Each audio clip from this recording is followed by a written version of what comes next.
Dramatisasi sidang sengketa tanah Dago. Siapapun yang menang, warga tetap jadi korban. Assalamualaikum warahmatullahi wabarakatuh. Halo, saat ini saya sedang berada di wilayah Dago. Masih ingat dengan konflik sengketa tanah Dago Elos? Ternyata, konflik sengketa tanah Dago Elos merupakan dramatisasi yang sengaja dilakukan oleh beberapa oknum warga yang ternyata sejak awal sengaja dibuat sebuah skenario untuk saling menggugat. Konspirasi ini dilakukan untuk membodoh-bodohi warga, dan pada akhirnya warga masyarakatlah yang dirugikan.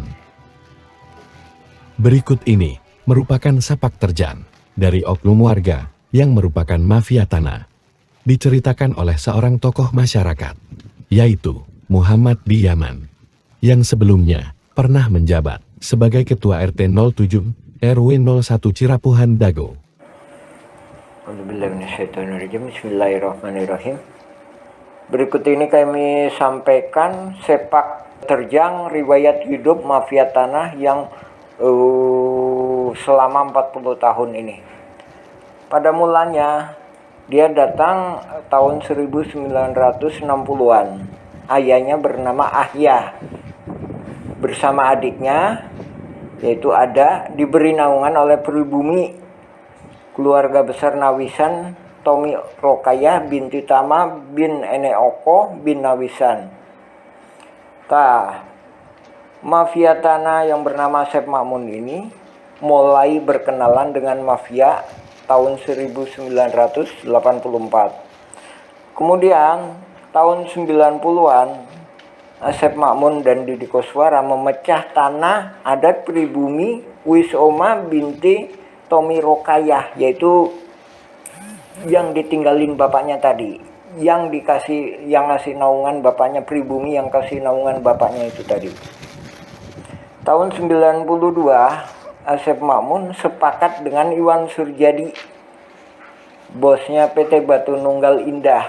Nah, ini pernah nyuap kita, memberikan hadiah ke Didi Koswara dan Ismail Tanjung, Ketua RW 02 Dago, berupa nama di sertifikat.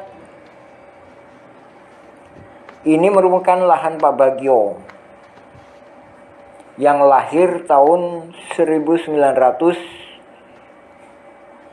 yang dipinjam Pak Karto, Pak Selamat untuk Masjid Al-Hikmah. Kemudian tahun 1999 Asep Makmun CS mengintimidasi penggarap pribumi dan mengkhianati kesepakatan dengan pribumi. Jadi dia mau ngejual garapan-garapan pribumi. Tahun 2002 Asep Makmun CS membuat PBB atas nama Didi Koswara seluas 15.000 meter. Keluarga Asep Makmun CS mulai menguasai lapangan fasilitas umum dan sebagian udah diperalihkan ke kaki tangannya. Karena ditentang oleh tokoh masyarakat, tahun 2008-2009 bikin masalah lagi ini. Dibantu Apu Sukendar melakukan chaos di lapangan atas dengan cara membuang galian tanah proyek pembangunan Hotel Wirton Dago depan pom bensin. Nah, dengan menyewa truk TNI, berusaha memprovokasi warga dengan TNI ini tuh.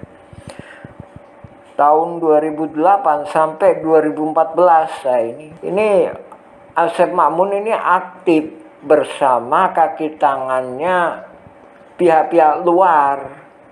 Nah, ini yang kemudian ntar akan menuntut ini.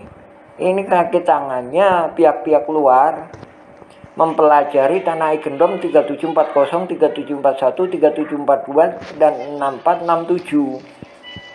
Asep Makmun yang ngejelasin semuanya itu, sebagaimana juga yang di sidang. Jadi penuntutnya malah nggak tahu apa-apa. Asep Makmun jadi ketua RW 2. Terus Apu Sukendar jadi ketua RW 1. Sementara dia itu diangkat oleh lurah. Padahal ada pemilihan ketua RW 01. Nah, dari sini itulah menjadi masalah. PBB atas nama Deddy Koswara seluas 15.000 dioperalihkan ke Asep Makmun.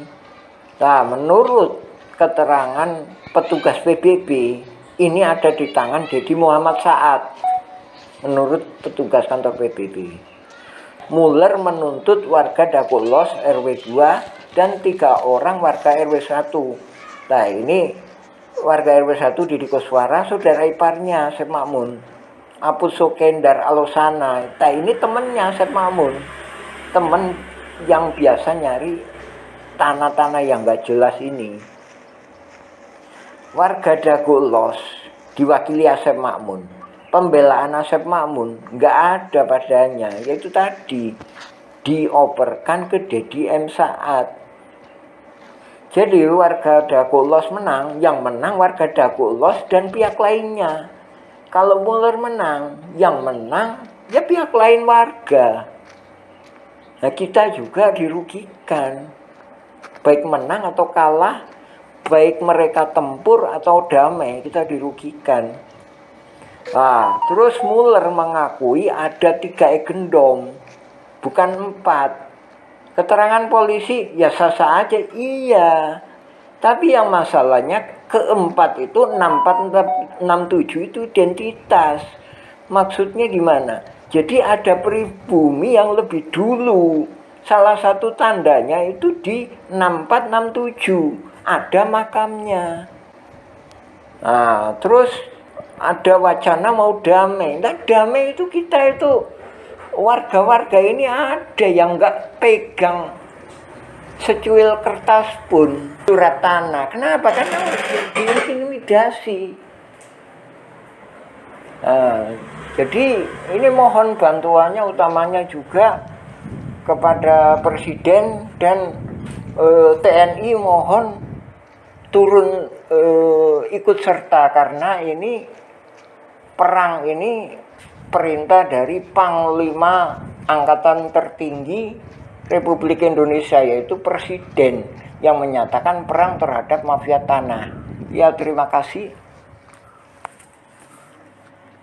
Oke, jadi begitulah kesaksian dari salah seorang tokoh masyarakat setempat yang menjelaskan tentang sepak terjang mafia tanah, yang mana ia merupakan salah satu dari oknum warga yang pada mulanya ia dan keluarganya merupakan seorang pendatang dan diberi naungan oleh warga pribumi, sehingga dengan izin dan kebaikan dari pribumi tersebut, ia dan keluarganya dapat tinggal di wilayah Dago ini. Namun, pada akhirnya, ia dan keluarganya justru malah berkhianat pada anak dan keturunan dari warga pribumi yang telah memberikan naungan kepada ia dan keluarganya dengan cara menyerobot dan ingin menguasai wilayah Dago ini, serta mengambil keuntungan bagi dirinya dan keluarganya dengan cara bekerja sama dengan mafia pihak luar yang lebih besar. Dan pada akhirnya, terjadilah skenario saling menggugat ini. Terima kasih sudah menyimak video ini. Bagi yang ingin mengetahui lebih detail dan melihat bukti-bukti dari fakta ini, bisa DM Instagram kami @awisaenkurma atau kunjungi channel YouTube kami @awisaenkurma. Sebarkan berita ini agar viral dan masyarakat tahu fakta sebenarnya. Terima kasih. Wassalamualaikum warahmatullahi wabarakatuh.